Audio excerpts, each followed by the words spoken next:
Hey, what's going on? This is Poly Studio. Welcome to my channel.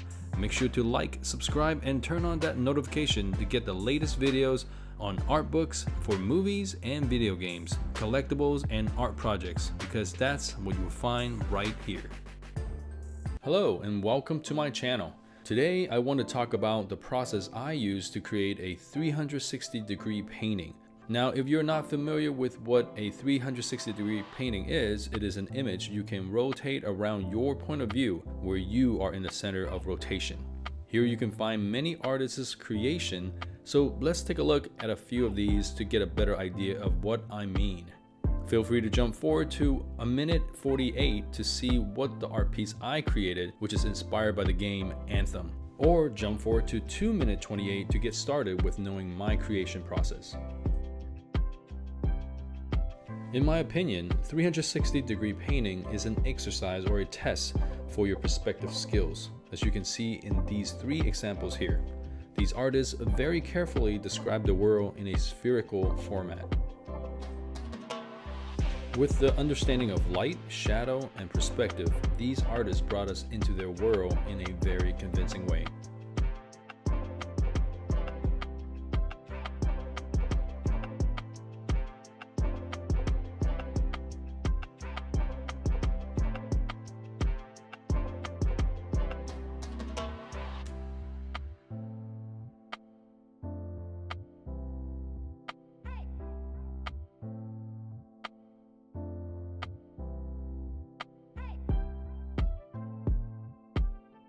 Alright, so here's my art piece inspired by the game Anthem. Once I saw the trailer for this game, I knew I wanted to create my first 360 painting with the Cataclysm as the focal point. It's great to have an idea, but how do I execute? I have no idea how 360 painting is made at this point. After a bit of research though, I found that Photoshop has a feature for this, but I want to find a more affordable route. And that is when I found a software called Affinity Photo. It has many of the same functionalities as Photoshop, but way cheaper. Affinity makes two software, Photo and Designer, which are their versions of Photoshop and Illustrator respectively. Both of these software will cost you $50 each on desktop and $20 each on iPad. They work on both PC and Mac. In my opinion, a great alternative to Photoshop and Illustrator. For the method I am using, you will need to know what this is in front of you. This is called an equirectangular grid. This grid can be used to project onto the inside of a 3D sphere. Rotating the sphere will give you the illusion of being inside of a 3D environment. Do a quick internet search and you will find there are many examples out there. If you are a 3D modeler like myself, you will definitely have seen the same type of images called HDRI, or High Dynamic Range Imaging, which is most frequently used as a light source for rendering PBR, or physically based rendering. In front of you now are a couple of examples of grids that are laid flat. Next, I will show you how to project them onto a sphere inside Affinity Photo.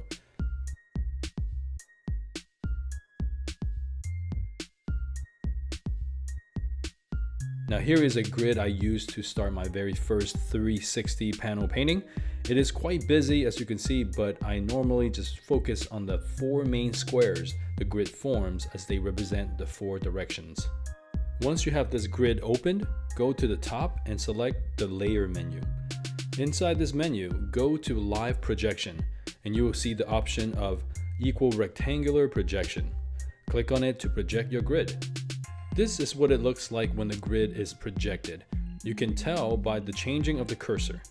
You can now left click and scroll both horizontally and vertically inside the sphere, giving you a sense of immersion.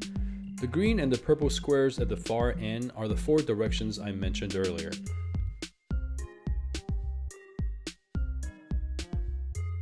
To remove projection, simply go back to the layer menu inside live projection and click on remove projection. One key thing to remember is projection is applied to each layer, hence this function is inside the layer menu. What this means is if you leave the layer or click on a different layer, you don't need to re-project, but rather you would click on the edit projection option. I looked through my folder and this is the earliest version I have of my painting. So let me walk you through my process. Here's a handy tip. Instead of going back to the layer menu and select edit projection, you can also select your move tool and make sure you have your layer selected, indicated by this blue contour line. The edit live projection button will appear at the top of your work area. So now you know how to project the grid as your guide before setting up your scene. The rest is fairly standard in terms of compositing or piecing your scene together with found material. As you can see clearly from this edge right here, I'm piecing together my scene in this very early file. I painted over a few found environment, and I'm still trying to figure out how I want the landscape to look like. As I move the camera around to look vertically and horizontally, you can see things are pieced together roughly because I'm just trying to get a sense of the world and decide where the light source should be. Think of it as a sketch or brainstorming process. I use screen capture from the game trailers and search for other natural environments and splice together this early draft that's in front of you now. You can either paint directly on the layer where the projection is activated, or you can paint on a different layer and merge down until you are happy with the results. Here's an example of painting I did on a separate layer. Once I'm happy with the result, I simply right-click on this layer and select the merge down option. Then click on the Edit Live Projection button on this layer with the projection to see how it looks inside the 360 environment.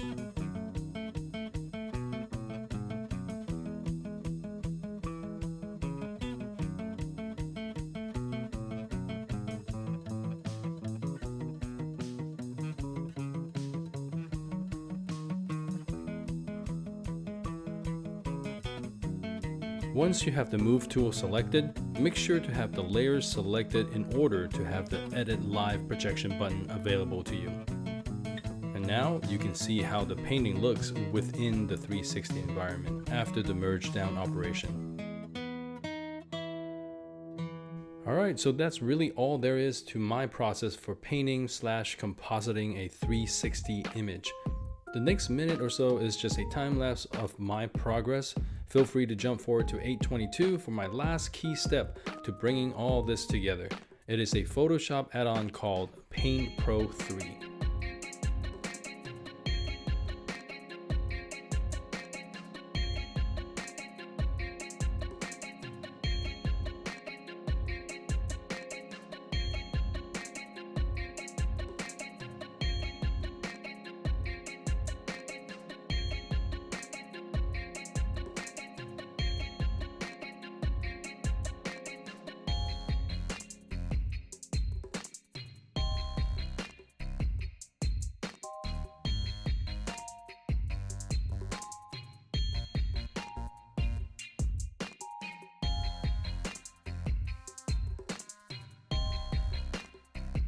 Here we are inside Photoshop with my final environment composite.